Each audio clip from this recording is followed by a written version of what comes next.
Kalala Malak Yahweh, Wa Yahushai, Bahashem, Rahakwadash, and double honors to the elders of GMS Ruel, blessings unto those men, and blessings and salutations to the Akim out there in truth, pushing his word in all sincerity and in honesty. With that being said, Shalom Israel, Barakatah. Today's lesson, why was it said, there is neither Jew nor Greek? And when it comes to the scriptures, these so-called Christians love to run to the scripture of John 3:16 and unto the scripture of Galatians 3:28.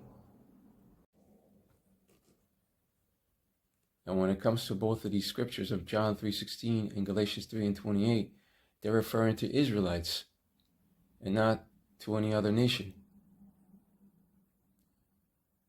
And the reason the Christians run to both of these scriptures is to justify themselves in the saving of everyone. But the truth of the matter is that the Lord is not coming to save everyone. Think about it.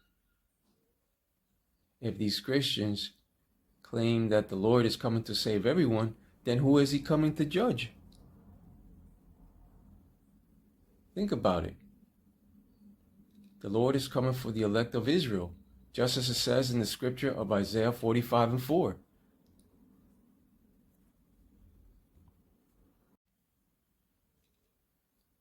Here we have that scripture of Isaiah 45:4. For Jacob, my servant's sake, and Israel, mine elect, I have even called thee by thy name. I have surnamed thee, though thou hast not known me. And this is the problem with these so-called Christians. They want to save everybody when the scriptures have clearly said, Israel, mine elect. And what Christians do not seem to realize is that they are not in control of the Lord's movie. The Bible is the Lord's script, and therefore he changes not, according to the scripture of Malachi 3:6. The scriptures are the Lord's script. For example, that's why this Google statement says, therefore the statement script comes from scripture, highlights the idea that scripture provides the foundation and framework for our lives, much like a script provides the framework for a play. You see? Now the reason why Galatians 3:28 says there is neither Jew nor Greek is because they are both referring to Israelites. Let's go over to that scripture. Here we have that scripture of Galatians 3:28.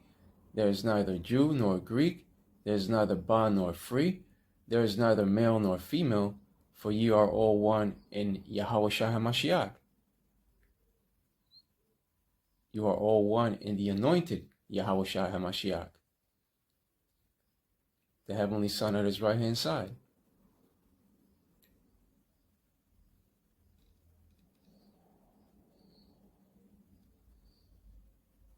And this is pertaining to Israelites. Now, if the so-called Christians believe that this scripture is in reference to all nations, then why did it only mention the Greek and not other nations in the process? Now, the reason why it said there is neither Jew nor Greek is because they are both in reference to Israelites. There was Israelites that were calling themselves Jews, and you also had Israelites that were calling themselves Greeks. There were Israelites following Greek customs. Remember that true Israel was scattered into all nations according to the scripture of Deuteronomy 28:64. This is why you need the Apocrypha scripture of 1 Maccabees 1:1 to answer the mystery. Let's go over to that scripture. 1 Maccabees 1:1, and it happened, after that Alexander, son of Philip the Macedonian, who came out of the land of Chetam, had smitten Darius, king of the Persians and Medes, that he reigned in his stead, the first over Greece. And this happened, and it's what you call secular history. The term secular was also used by Christians during the Middle Ages to discuss worldly as opposed to heavenly matters. And this chapter goes into how Esau, Edom came back into power and took over the known world. this chapter of 1 Maccabees basically goes into the Greek captivity. But in order to unravel the mystery, you have to go to the scripture of 1 Maccabees 1:10 through 15, because there were wicked Israelite men who went forth to make an agreement with the heathen that were round about. Because that further proves that there was Israelites living among the heathen nations. You see, Israelites lost their true Hebrew culture by following the customs of those heathen lands that they were now a part of.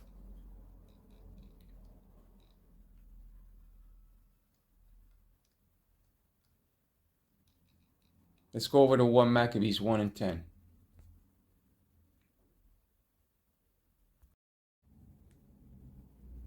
One Maccabees 1 and 10, and there came out of them a wicked root Antiochus, surnamed Epiphanes, son of Antiochus the king, who had been an hostage at Rome, and he reigned in the 137th year of the kingdom of the Greeks. And the Greeks were the beginning of Edom's kingdom. The Greeks were Macedonian and Agagite Edomites.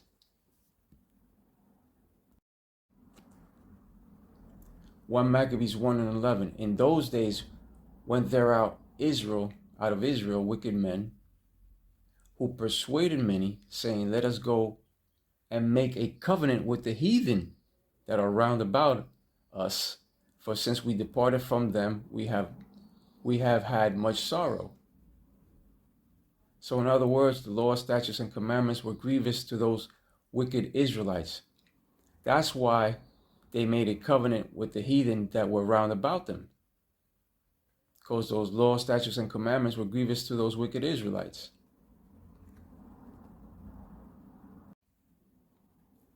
One Maccabees 1 and 12. So this device pleased them well. Device is defined as division, separation, and desire. Separating themselves from what? From Israelite customs by merging with the Hellenistic Greek way of life and its philosophies. That's why that device pleased them well. Because they wanted to separate themselves from Israelite customs, you see?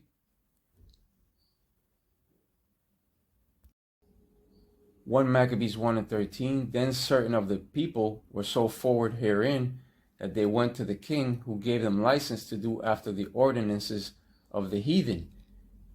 And the definition for the word license is a permit from an authority to own or use something, do a particular thing, or carry on a trade. Right, a license was given to permit Israelites to carry on with the wicked ordinances of the heathen round about. So basically, the wicked of our nation went to the king to receive a license to be sinners in the customs and philosophies of the Greeks through a heathen covenant. So those wicked Israelites became just like the Greeks. And the Gentiles that Paul went to wake up and bring back unto the fold were Israelites of his own kindred and flesh. Paul also journeyed to those lands in order to speak to those Israelites that no longer wanted to continue in Greek ways. And Paul, by the way, is an Israelite from the tribe of Benjamin. And he was sent to the generations of established Israelite foreigners that were living and having children in those Greek lands. That is the reason in which Paul was sent into those heathen Greek lands, in order to wake up the Israelite foreigners that lost their true heritage and Israelite culture in those lands. The true nation of Israel was scattered everywhere, according to the scripture of the other scripture of Tobit 13 and 3. So in those days, there were Israelites living among the heathen Gentile nations, just as you see here today. Nothing new under the sun.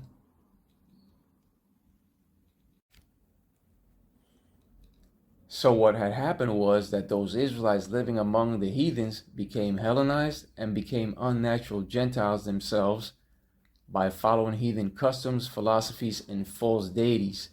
Nothing new under the sun, because even in these modern times, you have Israelites following heathen customs and living among all the nations of the world.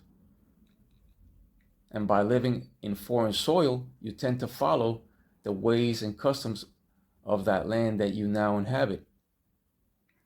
One even tends to follow the false gods of the nations that are idols. And the scripture of 1 Corinthians 12:2 proves that the Israelites were led to dumb idols, to those false gods of the nations.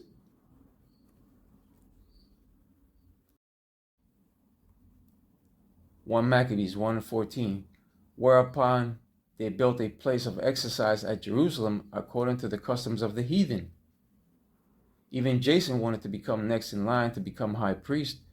That's why he offered money for the position, because he wanted to set up a place of exercise for the training up of youth in the fashions of the heathen, and to write them off Jerusalem by the name of Antiochians, you see? And that is found upon the scripture of 2 Maccabees 4:8-10.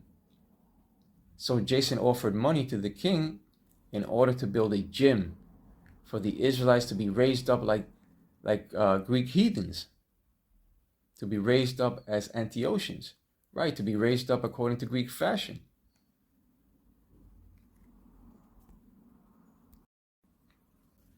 Maccabees 1:15, and made themselves uncircumcised and forsook the holy covenant and joined themselves to the heathen and were sold to do mischief. You see? So there were wicked Israelites that joined themselves to the heathen Greeks and took on their heathen customs. That's why the scripture of Galatians 3:28 said there is neither Jew nor Greek. That's why the scripture of Galatians 3:28 said there is neither Jew nor Greek, because you had Israelites living just like the heathen that were round about them. That's the explanation of Galatians 3:28. That's why the scripture of 1 Maccabees 1:13 mentioned that the king gave those wicked Israelites a license to do after the ordinances of the heathen. So those Israelites were living the same lifestyle of the Greeks. And by those Israelites not hearkening, they were now counted as a heathen man and a publican. Paul went to those lands in order to speak unto those Israelites that lost their Israelite way and that no longer wanted to continue in Greek ways. But if those Israelites that were in those lands did not hear the church, they were counted as a heathen man and a publican. That's why the scripture of Matthew 18:17 said, and if he shall neglect to hear them, tell it to the church. But if he neglect to hear the church, let him be unto thee as an heathen man and a publican. You see? So in other words, when those Israelites left the laws, statutes, and commandments to follow Greek customs, they became just like the Greeks. The laws, statutes, and commandments were grievous unto Israelites. They in turn became heathens themselves. Right, they now found themselves in that Gentile state of mind. That's why the scripture of Galatians 3:28 said there's neither Jew nor Greek. And that's why these Christians cannot get it, because they do not read the corresponding scriptures that pertain to the scripture of Galatians 3:28 in the apocryphal books. Let's go back one more time to the scripture of Galatians 3:28, which says, Galatians 3:28, there is neither Jew nor Greek, there is neither bond nor free, there is neither male nor female, for ye are all one in Yahushua HaMashiach. Now the reason why I said there is neither Jew nor Greek is because they are both in reference to Israelites. There was Israelites that were calling themselves Jews, and you also had Israelites that were calling themselves Greeks. There is neither Jew nor Greek. And that is due to those Israelites being raised in the customs of the Greek fashion, while in captivity. That's just like a person now saying that they are an American, you see? Nothing new under the sun. So by the Israelites living in heathen lands, they learned of those heathen customs and became just like them. But the scriptures have also said that the Israelites were also led to dumb idols. That's the reason why 1 Corinthians 12:2 says the following. Let's go over to that scripture. Here we have 1 Corinthians 12:2. Ye know that ye were Gentiles carried away unto these dumb idols, even as ye were led. And Paul is talking here to his Israelite brethren or kinsmen in Corinth, Greece, that became Hellenized. Israel was led astray and carried away unto dumb idols by the false teachings of these other nations. So the reason that it said there is neither Jew nor Greek is because they are both Israelites. There were Israelites that were calling themselves Jews, and you also had Israelites that were calling themselves Greeks. There is neither Jew nor Greek. And if you do not read the corresponding scriptures in the Bible and in the apocryphal books, you will not understand. Why do you think the Apocrypha is called the 14 hidden books?